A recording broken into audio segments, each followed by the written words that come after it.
todos, ¿cómo están? Espero que se encuentren bien. Vamos a desarrollar una actividad dentro del 17 Congreso Internacional de Economía y Gestión de la Universidad de Buenos Aires. Para eso les voy a compartir pantalla. Y el tema que vamos a estar desarrollando junto con la doctora Garrido es el elemento registro dentro del sistema de información contable. La profesora Elizabeth Garrido es contadora pública, es profesora asociada interina a cargo de la cátedra del taller judicial profesional y del taller de práctica profesional en las organizaciones. Es profesora adjunta regular del grupo de asignaturas de contabilidad y es autora y coautora de libros y artículos y disertante en congresos, conferencias y reuniones científicas y técnicas. Por mi parte, mi nombre es Mario Perosa. Yo soy contador público y licenciado en Administración de la Universidad de Buenos Aires.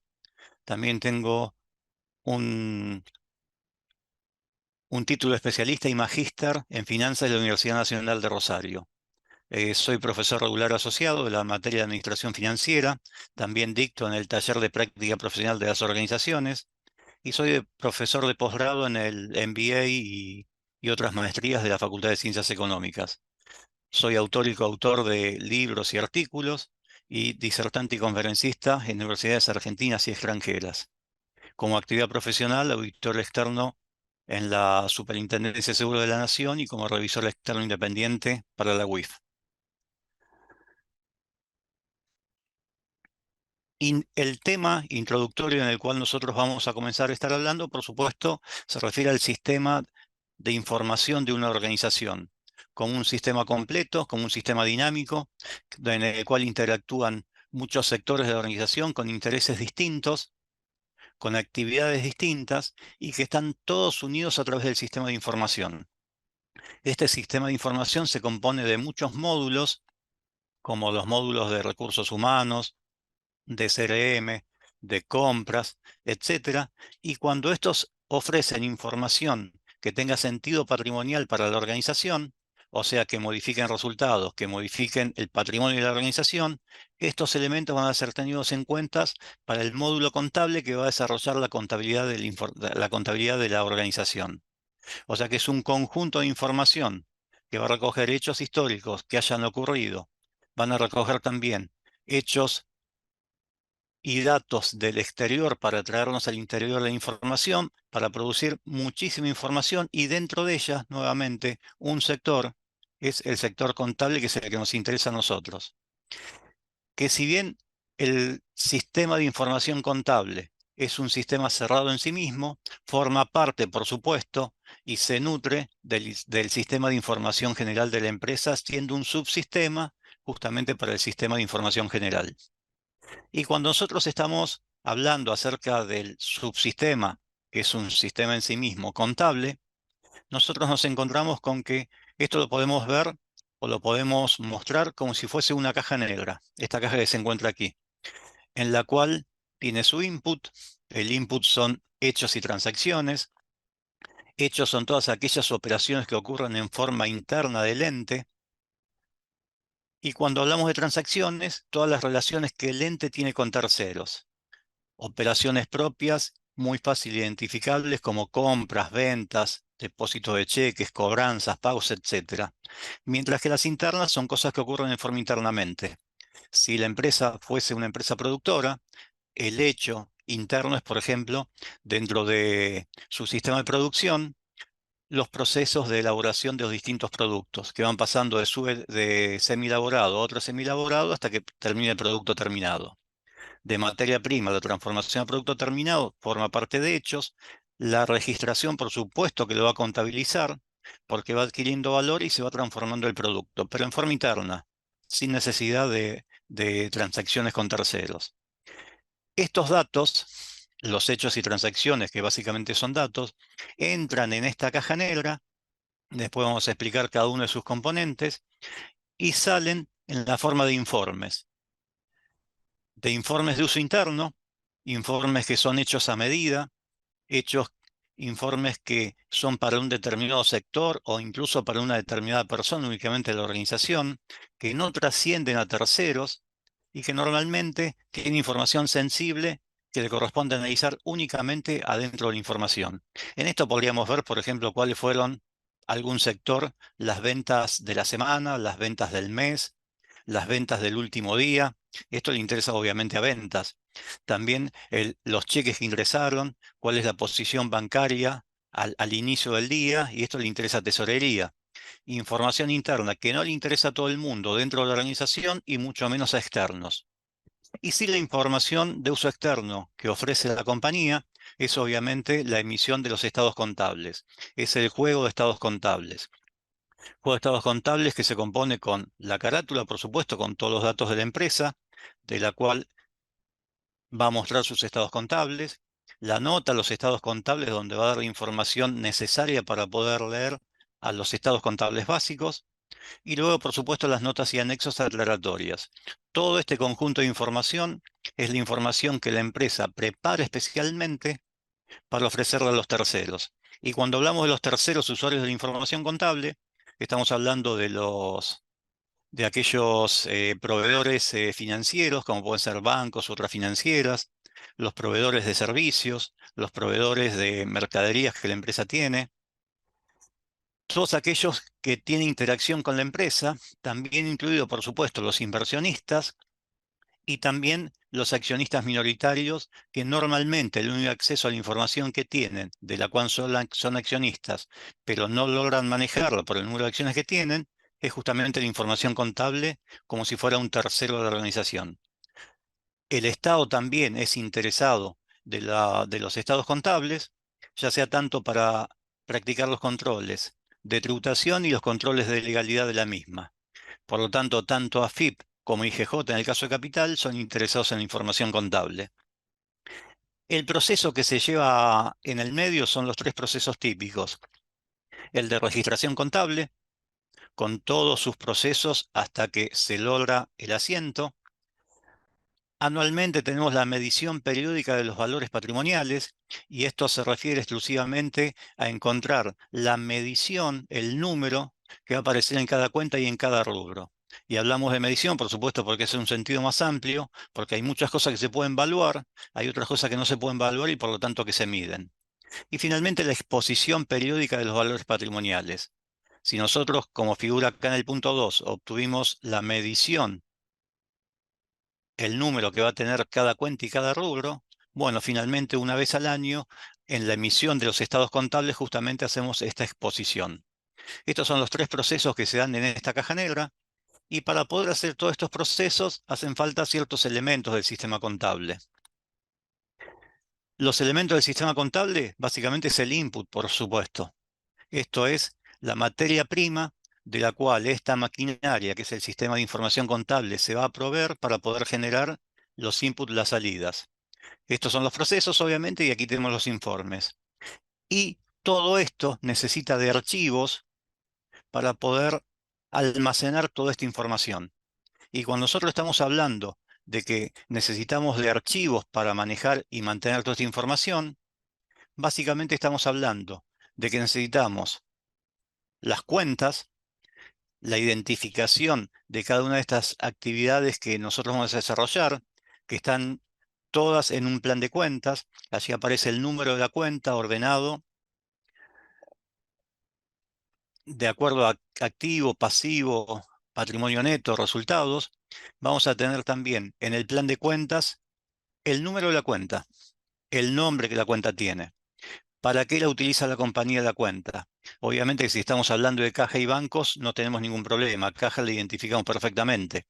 Ahora si estamos hablando de una industria en particular, van a aparecer cuentas que son propias de la industria, por lo tanto, alguien que es ajeno a esa industria no las conocería. Y sí está en el manual de cuentas, por supuesto, y ahí es importante para qué lo utiliza la empresa. También nos van a decir si estas cuentas, de qué tipo de cuentas son, si son cuentas de resultado, cuentas patrimoniales, a qué rubro pertenecen, y el saldo que la cuenta puede llegar a tener. O sea, si la cuenta puede tener saldo deudor y cero, cero y acreedor, los tres resultados, etcétera. Toda esa información está contenida en el plan de cuentas, que debería ser la inmersión de una persona que va a trabajar en la contabilidad de una empresa en particular para conocer justamente cómo se manejan.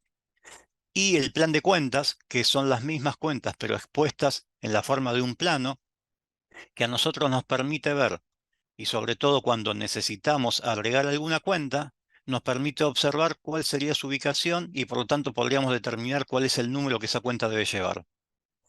Es la misma forma de mostrar la misma información, pero ya sea en un manual, todos corridos, o en un plano para ver la ubicación de cada una de ellas. Y por supuesto también los movimientos. Y para esto necesitamos los archivos, que deben cumplir obviamente con sus aspectos formales. Si nosotros estamos hablando acá de que la operación es una operación de compra, esto significa que los archivos, los aspectos formales, es la documentación que cumpla con los requisitos legales y con los requisitos lógicos para poder no solamente registrarla, sino también para que sea una fuente válida de información contable para poder hacer ese registro. Y si hablamos de archivo, si hacemos un poquito de historia desde cuándo comienza la necesidad de generar archivos, de generar información contable, la necesidad de registrarla, esto nos remite a nosotros al Código de Comercio que redactó Vélez Sarsfield allá por el año 1859 y que únicamente abarcaba la provincia de Buenos Aires porque en ese momento todavía no había la unificación. Este Código de Comercio afectó a Buenos Aires y cuando se unificó a todas las provincias en 1862, este código entonces tuvo alcance nacional. Y cuando vemos el Código de Comercio, si nosotros buscamos en el título 5, Hechos y Actos Jurídicos, el capítulo 5, Actos Jurídicos, en la sección Contabilidad y Estados Contables, y en esta sección su artículo 320, está indicado que están obligados a llevar contabilidad todas las personas jurídicas, estamos hablando de organizaciones jurídicas privadas, y quienes ejercen una actividad económica organizada. Este artículo es muy extenso. Otra parte interesante del artículo dice que quedan excluidas de las obligaciones previstas en la sección, llevar registros contables, las personas humanas que desarrollan profesiones liberales o aquellas actividades agropecuarias y conexas no ejecutadas u organizadas en forma de empresa. O sea que si es empresa, lleva registros contables, si no es empresa, no es necesario esta registración de la cual estamos hablando. Y cuando nosotros hoy estamos hablando de registros, estamos hablando de un sistema de registro contable, que es una estructura que registra todas las operaciones que la empresa realiza, que le permite obtener información contable, económica y financiera precisa, que le permite tomar decisiones. El uso de la contabilidad es justamente no solamente poder registrar las operaciones, los resultados a terceros, sino también, por supuesto, que la propia empresa la puede utilizar como fuente de información. Y esto, por supuesto, permite controlar los resultados de transacciones y comprender el estado económico, el estado financiero de la organización, del negocio en sí. Y un registro es un documento, otra entidad física o electrónica, y acá viene algo interesante, un cambio importante que se produce, que ya no todo necesariamente es físico en papel, sino que comienzan a desarrollarse en forma electrónica, que sirva como evidencia de la actividad o transacción que se haya realizado en un determinado periodo de tiempo. Y cuando hablamos de los registros, nosotros básicamente tenemos dos grandes grupos de registros, aquellos que siguen orden cronológico y aquellos que siguen orden temáticos. Cuando hablamos de los registros de los libros cronológicos, estamos hablando básicamente del libro diario y todos los subdiarios que pueda haber, y estamos hablando en el registro temático de los libros mayores. En el libro diario lo llevamos a medida que van ocurriendo los hechos, orden cronológico, orden temporal, pero los hechos están todos mezclados. Están mezclados las compras, las ventas, todo aparece en orden cronológico, obviamente. Si queremos ver nosotros las ventas de un determinado tiempo, deberíamos recurrir a un libro temático, que sería el libro ventas. Y ahí podríamos sacar las ventas y tendríamos todas ellas. Entonces la misma información la presentamos de dos formas distintas. En forma cronológica, en forma temática. Y cuando estamos siguiendo hablando de registros, entonces los registros que tenemos, el cronológico es el libro diario, que por supuesto puede llevar subdiarios, como el IVA compras, IVA ventas, o sea, el libro compras, ventas, relacionado con IVA, el libro caja y bancos. Y que cuando una organización lleva subdiarios, como la información analítica está en cada uno de estos libros subdiarios, entonces puede hacer asientos que sean diarios, semanales o incluso permitan mensuales también en los libros diarios, ¿sí? Información cerrada en los libros diarios, la apertura de la información en los subdiarios. También otros libros que se llevan es el libro de registro de acciones, el de depósito de acciones y registro de asistencia a asambleas, a las asambleas ordinarias y extraordinarias cuando existan, el libro de actas de las asambleas ordinarias y extraordinarias, lo que se terminó de definir en esa asamblea, y los de actas de directorio. Y el libro que aparece en celeste, que es el de inventario y balances, es porque por supuesto también es un libro obligatorio, pero es el único libro que se tiene que llevar aún en papel. Los demás libros pueden ser llevados en forma electrónica. El libro Inventario y Balances no, sigue continuando todavía con el viejo sistema que se implementó desde el Código de Comercio de Vélez Arfiel. Y estos libros deben estar rubricados porque estos libros son prueba en juicio. Así que es importante justamente la rúbrica que va a permitir cumplir con lo que el Código de Comercio está solicitando. Y de esta forma, yo les agradezco por mi parte que estén allí del otro lado y vamos a continuar con la exposición acerca de la parte más concreta de esta exposición a cargo de la profesora Elizabeth Garrido. Por mi parte, muchas gracias y nos seguimos viendo. Que sigan bien. Agradezco a las autoridades de COM 2023 por haberme invitado a participar en este prestigioso congreso.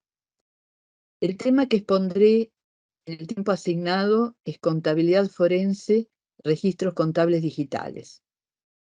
La contabilidad en las distintas épocas ha ido modificando sus prestaciones. Así hoy nos encontramos con distintas especialidades denominadas segmentos de la contabilidad, clasificándolos en contabilidad patrimonial o financiera, contabilidad de gestión o gerencial, contabilidad gubernamental o pública, contabilidad económica, contabilidad socioambiental, contabilidad forense. En cuanto a la contabilidad forense, que también se conoce como contabilidad de investigación, implica la revisión, estudio y análisis exhaustivo de los registros contables y la documentación para su uso como prueba en los procesos judiciales. Las ciencias forenses comprenden, además de la criminalística, la contabilidad forense, que interviene en la investigación de presuntos delitos económicos. En la investigación, justamente, de presuntos delitos económicos, entiéndase fraudes contables, delitos tributarios, previsionales, cambiarios, etc., es necesario el examen, el análisis de los registros contables. En la actualidad nos encontramos con registros contables en soporte libro, registros contables en soportes como CD, DVD, microfilm y registros digitales.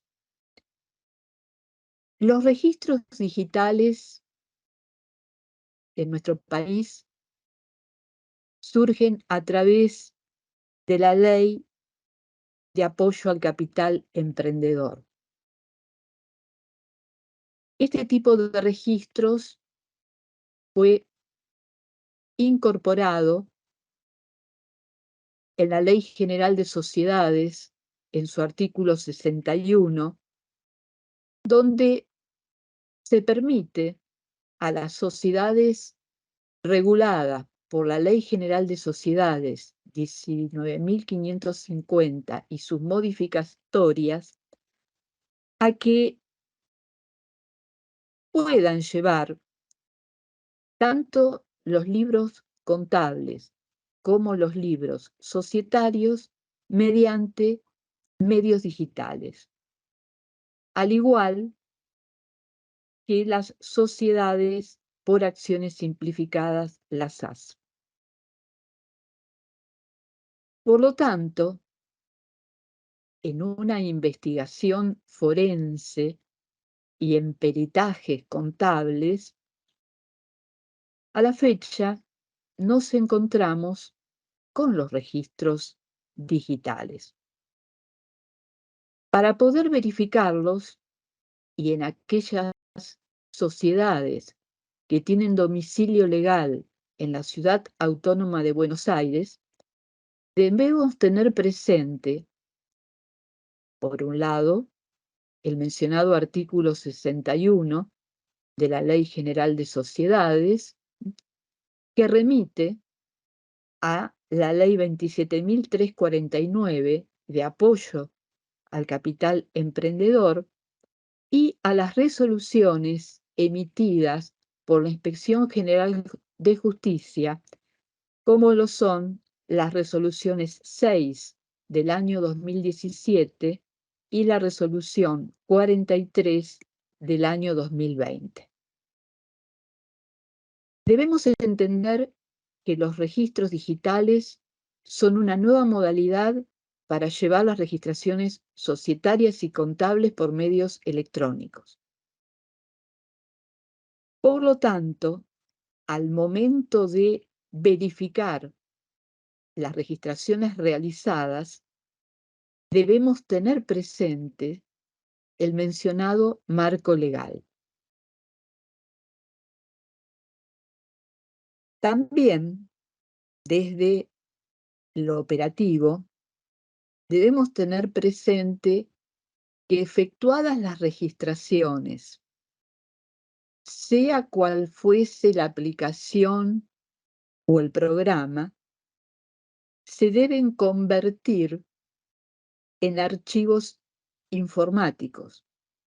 Por lo tanto, se deben convertir en PDF, que es una modalidad de difícil alteración, para posteriormente obtener su hash, que es la huella digital del documento que contiene las registraciones. El hash es informado al registro público a cargo de la Inspección General de Justicia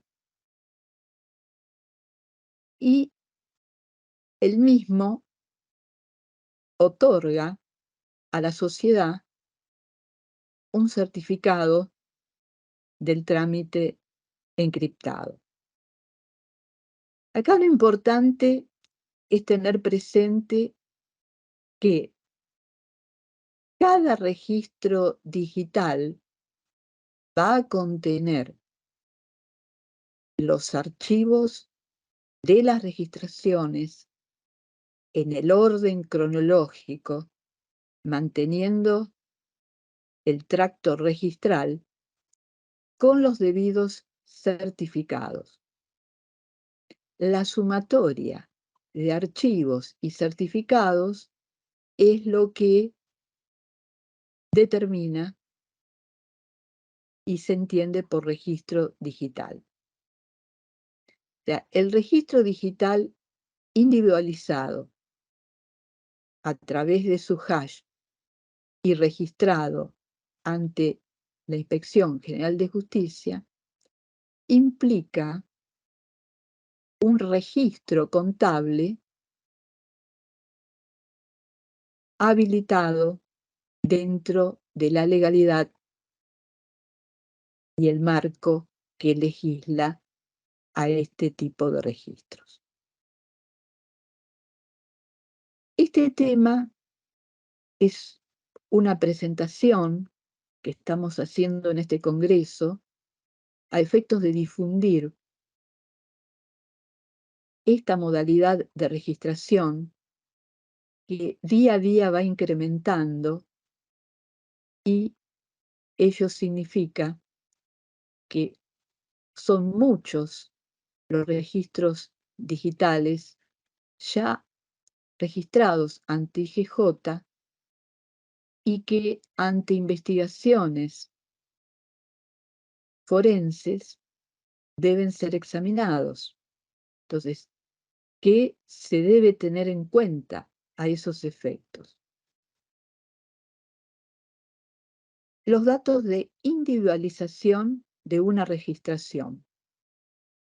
O sea, para poder individualizar la registración, debemos identificar los datos del documento, o sea, el tipo de libro, ejemplo diario, fecha, número. En segundo lugar, el hash del archivo registrado. Y en tercer lugar, el número de registro del libro digital. Opcionalmente, el expediente con que se inició el registro de hash. Esto es fundamental. Como podemos apreciar, ha cambiado el paradigma al momento de hacer una investigación forense en materia contable y en materia de registraciones societarias. Por ello, debemos tener presente en una verificación, hay dos formatos para su concreción. La verificación mediante recibo, que debe entenderse por recibo el recibo digital. Y acá ya entramos en todos los servicios que implica el blockchain para certificar registros. Y por otro lado, la verificación manual. Todo ello es a efectos de poder identificar el registro que hemos obtenido para su verificación a efectos de una investigación forense que puede ser obtenido en forma amigable porque fue puesto a disposición por la parte interesada, o bien aquel producto de un allanamiento y secuestro. Entonces, el registro digital que tiene un hash debe ser verificado con el hash que por ese registro fue informado y registrado en el registro público a cargo de la Inspección General de Justicia. Teniendo en cuenta el tiempo reducido así que se me ha asignado, este es un tema muy complejo desde el punto de vista de la tecnología. Deberíamos analizar una aplicación a efectos prácticos, pero como lo he mencionado, esto es a efectos de presentar el tema. Y lo mencionado brevemente en este espacio es el registro digital de un ente con domicilio legal en la Ciudad Autónoma de Buenos Aires. Si la sociedad tuviese domicilio legal en cualquiera de las provincias de nuestro país, debemos tener presente la regulación emanada de la autoridad competente que están a cargo de las direcciones provinciales de personas jurídicas de cada una de ellas. Bueno, agradezco el tiempo tomado para escuchar esta breve exposición y motivarlos para involucrarse en esta temática y específicamente los contadores públicos, que a pesar de un tema tan tecnológico, debemos amigarnos con el mismo porque está dentro de las incumbencias profesionales del contador público en nuestra Ley Marco 20.488 en su artículo 13. Muchas gracias.